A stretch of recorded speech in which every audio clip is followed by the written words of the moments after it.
আসসালামু আলাইকুম। রমজান মাসের রোজা ইসলামের ফরজ ইবাদত। রোজার গুরুত্ব ও ফজিলত সম্পর্কে পবিত্র কুরআন ও হাদিসে কি বলা হয়েছে তা আমরা সবাই কম বেশি জানি।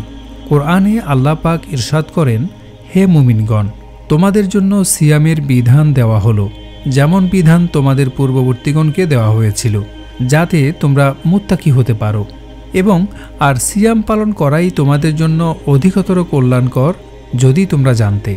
আল্লাহর কাছে রোজা এতটাই গুরুত্ব বহন করে যে হাদিসে কুদসিতে আল্লাহ তাআলা বলেন, রোজা আমার জন্য এবং আমি স্বয়ং এর প্রতিদান দেব। আর হাদিসে রাসূলুল্লাহ সাল্লাল্লাহু আলাইহি সাল্লাম ইরশাদ করেছেন, যখন রমজান মাস আসে আসমানের দরজাগুলো খুলে দেওয়া হয় এবং দোজখের দরজাগুলো বন্ধ করে দেওয়া হয় আর শয়তানকে শৃঙ্খলিত করা হয়। বুখারী মুসলিম। রোজা পালন করতে গিয়ে একজন মুসলিমের রমজান মাসের প্রতিদিন সুফি সাদিক থেকে সূর্যাস্ত পর্যন্ত সকল প্রকার পানাহার ও অন্যান্য নিষিদ্ধ বিষয়গুলো থেকে বিরত থাকতে হয়।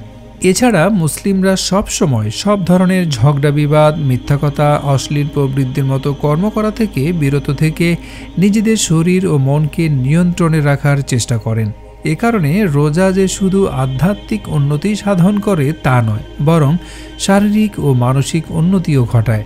রোজা শুধু ধর্মীয় দৃষ্টিকোণ থেকে নয়, বৈজ্ঞানিক দৃষ্টিতেও রোজার উপকারিতা অপরিসীম। জীববিজ্ঞানের গবেষণার ফলে আমরা জানি, প্রতিটি প্রাণীর শরীর একটি উচ্চতর এবং সূক্ষ্ম জৈব রাসায়নিক কারখানা, এবং এটিকে সচল রাখতে প্রয়োজন হয় শক্তি। উক্ত শক্তির যোগান দিতে স্রষ্টা জীবজগতের জন্য নানা প্রকারের খাদ্যদ্রব্যের ব্যবস্থা করেছেন। সাধারণত একজন মানুষের এই শক্তি সরবরাহ অব্যাহত রাখতে কমপক্ষে দৈনিক 3 বার খাদ্যদ্রব্য গ্রহণ করতে হয়। তবে মানুষ উন্নত আত্মাসম্পন্ন জীব হওয়ায় মানুষের সঙ্গে অন্যান্য পশুর পার্থক্য হল, মানুষ তার ক্ষুধা, পিপাসা এবং অন্যান্য প্রবৃত্তি নিয়ন্ত্রণ করতে পারে। রমজান মাস প্রকৃতপক্ষে মানুষকে নিজেদের প্রবৃত্তি নিয়ন্ত্রণ করার শিক্ষা দেয়। রোজা নিয়ে বিস্ময়কর তথ্য দিয়ে নোবেল পেয়েছেন জাপানি গবেষক ও বিজ্ঞানী ওশিনোরি ওসুমি। তিনি অটোফেজি নিয়ে গবেষণা করে 2016 সালে নোবেল পুরস্কার জয় করেছেন। তিনি প্রতি বছর রোজা রাখেন। তবে তিনি কেন রোজা রাখেন এ সম্পর্কে এক সাক্ষাৎকারে মুসলমানদের পবিত্র রোজা সম্পর্কে এক বিস্ময়কর তথ্য জানিয়েছেন। তিনি বলেছেন, মুসলমানরা যাকে রোজা বলে আমি তাকে বলি অটোফেজি। রোজার মাসে খাবার দাবারের ঝামেলা, তাই এই মাসটা আমি অটোফেজি করি। অটোফেজি একটি গ্রিক শব্দ। অটোফেজি মানে নিজে নিজেকে খাওয়া। চিকিৎসাবিদ্যায় নিজের গোস্ত নিজেকে খেতে বলে না।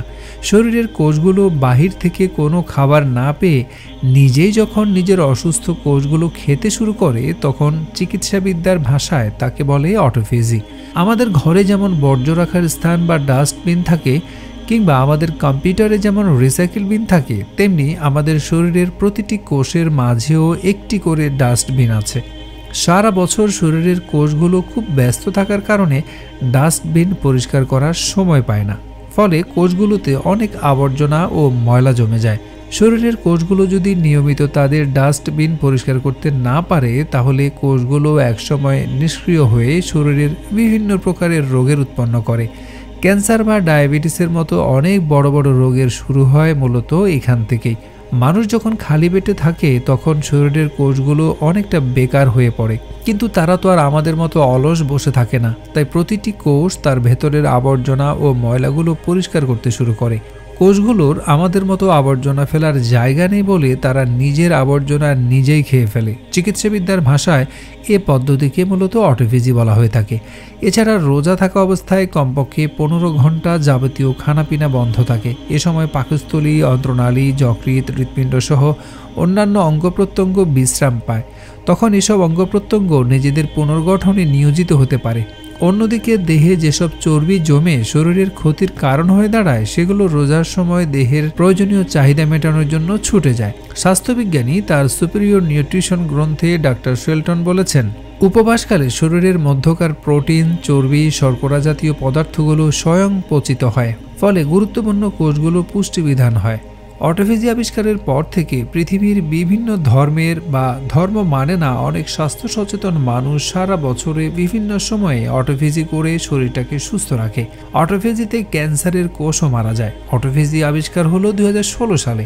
অন্য ধর্মাবলম্বীরা এখন অটোফেজি করছে এর উপকারিতা জেনে, আর মুসলিমরা অটোফেজি করে আসছে হাজার বছর ধরে কিছু না জেনে, শুধু বিশ্বাস করে। অনেক কিছুতেই হয়তো আমরা মানে খুঁজে পাই না, কিন্তু এটাই সত্য যে ইসলামে অকল্যাণের কিছু নেই। অথচ আল্লাহ কুরআনে বহু আগেই বলেছেন, আর সিয়াম পালন করাই তোমাদের জন্য অধিকতর কল্যাণকর, যদি তোমরা জানতে।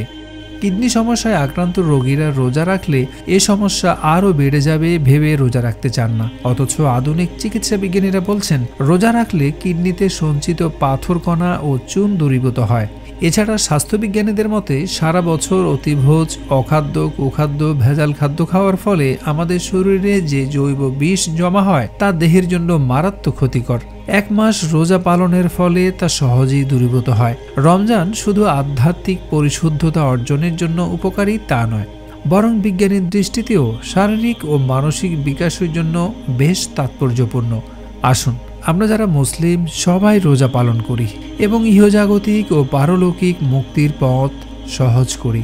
রোজার উপকারিতা নিয়ে আপনি কি ভাবছেন তা আমাদেরকে কমেন্ট করে জানাতে পারেন।